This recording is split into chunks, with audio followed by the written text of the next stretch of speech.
All right, guys, welcome back for another top 5 list. This week we are doing the top 5 horror games. And again, it's the same rules as before.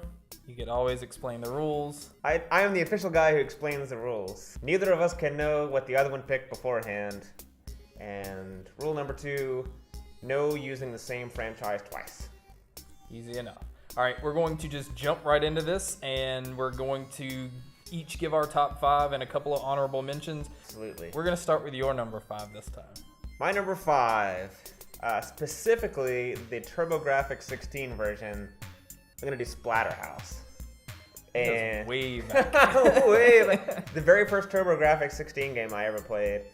And you're basically this guy who looks like Jason from Friday the 13th, except you're like hulked out. And you just beat demons with a giant 2x4. And at the time, the sprites, the character sizes were pretty big. You know, that was back in Nintendo days when, like, you know, the sprite characters were like pretty small. But like in Splatterhouse, it was just like, it was like arcade style. Just whoosh. Now, didn't they release that for the Sega too? Mm-hmm. Yeah, and it was banned for a while too. I think because it was too gory. It was bloody for back then, and they made a few sequels. They even made a sequel for the Xbox 360 a long time later. Cool, I didn't know they did that. Yeah, I don't know what it plays like. I haven't played that one. The laundry's done. Laundry's done. All right, number 5. All right, my number 5. I've touched on one of the other reviews before, and it's the original Silent Hill. Oh yeah. It's just, again, one of those games. The first time you play it, it's different. You kind of feel helpless because of your character, which is what I like in horror games. I don't like to feel like you can just, take over the people that are after you. You genuinely feel frightened for that the character that you control. So Silent Hill, the way they did it, the story, the graphics at that time were great. I mean, the atmosphere, everything was done great in that one. The atmosphere, the feeling of suspense as you're walking around. And it's foggy, and you just have the little radio. That's the only way you know things are coming. You can't see anything. So. Speaking of completely desolate games where you feel isolated, that brings us a perfect segue to my number 4. All right. Which is Dead Space for PlayStation 3 and Xbox 360. That one was, I don't want to cut you off of that game. It was one of those that was just so, not only, you weren't helpless because you have weapons, but the environment, there's no music. Like You're the person that introduced me to that game back when it came out, and that was what attracted me to it, is there's a level where you're kind of floating out in space, and there's no sound, there's no music. No gravity, it's just you're floating, and it's silence except every little thing you hear, and that's what keeps you on edge. It's like, you can't see anything, you can hear your guy breathing, and you can hear little creatures, and it's just... But that feeling of isolation and aliens just popping out of nowhere when you least expect it, that was good stuff. So yeah, that one's definitely deserving to be in the top 5. Yes. My number 4, which I don't know if you know about, is Amnesia: The Dark Descent. It's a PC game, so this one's kind of off the console path, but it became so popular because of people on YouTube playing it. But it is so scary because you just wake up in this castle or mansion or whatever, and you can't remember anything. And it even has a sanity meter that you can't stare at a creature if you see them because you start to lose your sanity. Well, what happens if you go insane? I just blew a bubble. But when you... He is going in, his sanity meter is off the charts. That's what happens when you play Amnesia. He's still having residual effects from playing it. But...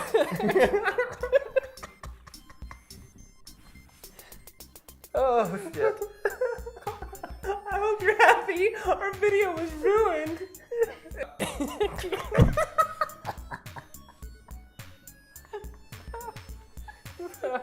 Might have to stop it because otherwise it's just gonna... We'll edit it. We'll edit it out. Number 3.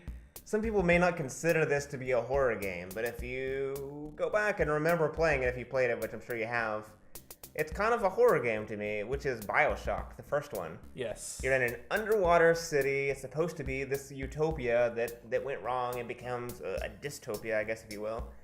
And there's the big daddies with the drills for the hands, and they've got these little sisters with them. Yep. And the people with the crazy like rabbit masks. The atmosphere to that one's really cool too, because you can see this. You're underwater, which already scares me. I don't like the whole thought of being underwater.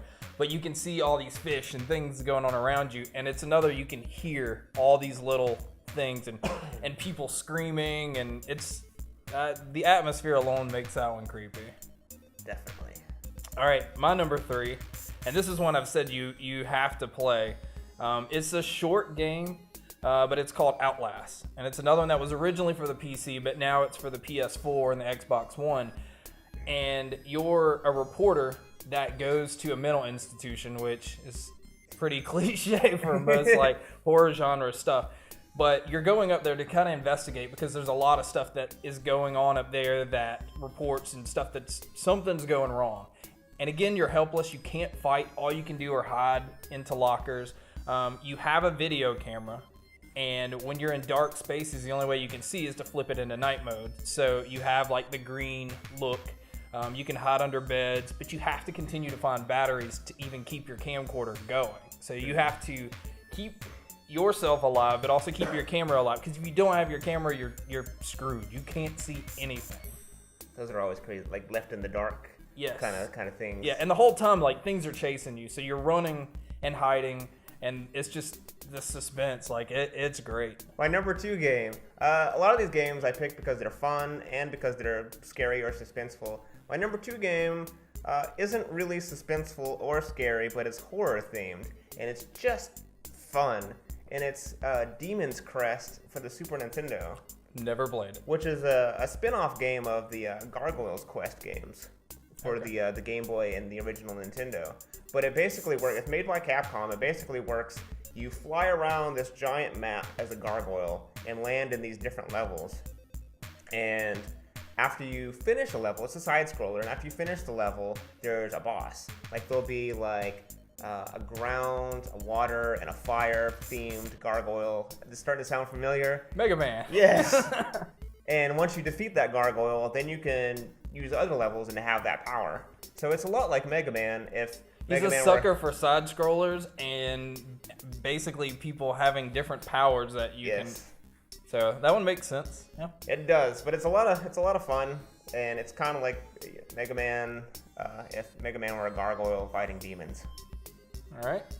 My number 2. Now this isn't much of a surprise, but I'm basing this one on what it means to me, because it was the first game that like introduced me to horror games, and that's the original Resident Evil. Yeah. They just remade it for the PC in HD now, so it's not so dated, because the graphics were not that great, which I guess at the time they were, but to see them now, they weren't that great. But to have the environment the way that you did, it's a lot of puzzles, so you're trying to figure that stuff out, but stay alive at the same time. But at the time, the zombies were just really creepy. But now, when you play it, you can kind of just walk around them, and it's not as suspenseful as it was back then. But it seemed more realistic. Yeah, back then. I remember playing it for the first time, and like the opening of the door, like because you didn't know what you were getting into. It's just black, and the door and the sound, the spiders, which I don't like spiders. So that whole game just introduced me to the horror genre. And the limited amount of ammunition, it was more realistic. Yeah, like, you couldn't just shoot 5 or 6 times, you're like, oh, well, I'm out of ammo. I guess I better run. Yeah, and you didn't want to slash them with the knife, because if that's kind of hit or miss, they're gonna get you either way. That never really pans out the way I want it to. Nope. That's a last resort, but it's a good survival game. Resident Evil is definitely still one of my favorite games, especially like horror themed games. And that segues perfectly to my number 1 video. Oh no, it doesn't. Honorable mentions. Honorable mentions. I'm gonna do honorable mentions first. Yep. All right, I'm gonna give some recognition to a game that I've actually picked up recently that I'm playing on Steam, and it is called Deadlight. I keep forgetting the name, so I put it on a card.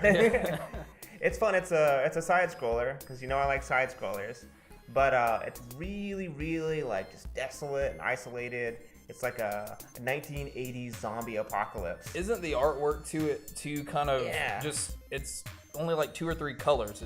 Yeah, the artwork's like really like simplified, and everything's dark and grim, and the backgrounds are always like foggy, and there's like dilapidated buildings everywhere, and the atmosphere for a 2D side scroller is just, it's really impressive, and it's a really simple game, but I think it deserves a shout out on this video. Yep, check it out.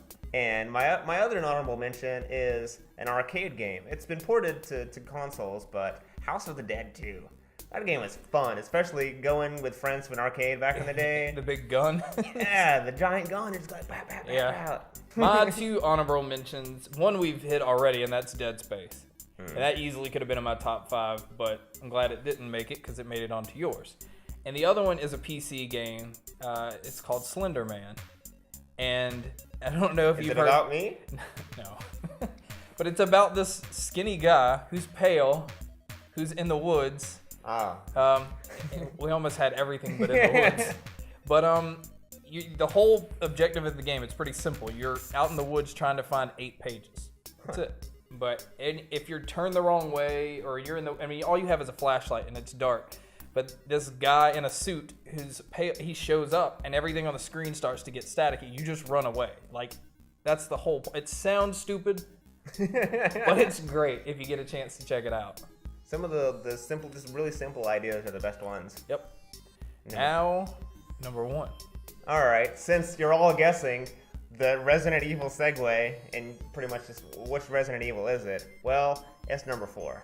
Resident Evil 4 is the best horror-themed game in my humble opinion, and I didn't think I was gonna prefer this version, but I particularly like the version for the Wii, where it was That's right, you can use the little nunchuck. And then actually like kind of aim and shoot with your Wii remote. Yeah. And I thought it was going to be gimmicky, but it actually helped. A lot of stuff on the Wii was gimmicky, but I agree. Yeah. I played that one and that way, and it fit. It's when before the Wii came out, I had this idea that's like, everything like that. It was just going to be like using a zapper, but it really wasn't like that. It was kind of gimmicky, but this one wasn't. It was good stuff. And the guys with the potato sacks on their head. Yeah, and the chainsaws. Yeah.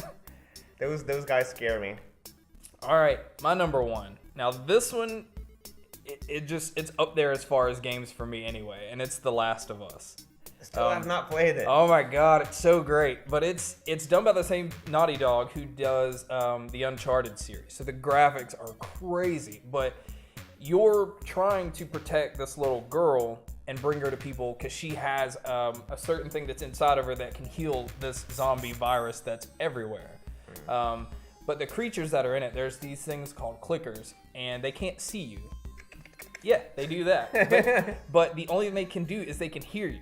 So you have to be quiet, or you throw things in a different direction to get them to go that way. But like, that's how you survive. It's more like you have to figure these little things out to be able to get from one place to the other. But it scared the shit out of me. But it's great. If you have not played that, I love games like that where you can kind of like, sidetrack your enemies. Yeah. Like that's what it is in Deadlight. You can be like, it's like and then real zombies life. Go to that way. Yeah, in real life, you're not just gonna go blasting it. You more than likely are gonna want to just try to figure a way around something, and they did it perfectly in that game. So another one on my list to check out. That wraps up the top 5 horror games. Ugh. And if you did like the video, hit the like button, subscribe, leave comments. We're going to continue to do this whether anybody watches or not. Give us some suggestions on what top 5 games that you want to see. Yeah, and we will try and do that on the next video. Thank you so much.